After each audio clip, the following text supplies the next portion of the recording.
whose prerogative is it really to regulate something like legal education? I mean, just because you are from the bar, does that entitle you to be able to make decisions about, to make decisions that should technically be part of the autonomy of higher education institutions? These are decisions like, what curriculum to teach, when to have classes, how many number of students to they have the capacity to take in, how many, like the number of books in the library, for example. I mean, these are not the decisions that the bar council should be making for the universities. These are decisions by involving the Supreme Court in this and by taking a lead on this.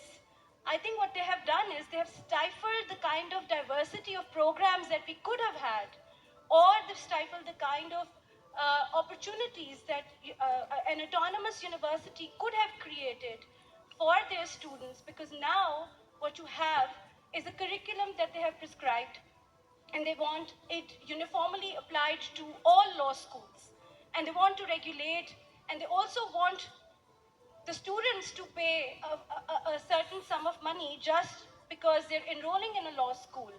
Now, how many of those students don't even end up being active practitioners? They don't end up being members of the bar. They could pursue a master's and a PhD, or pursue some academic career or a career in research.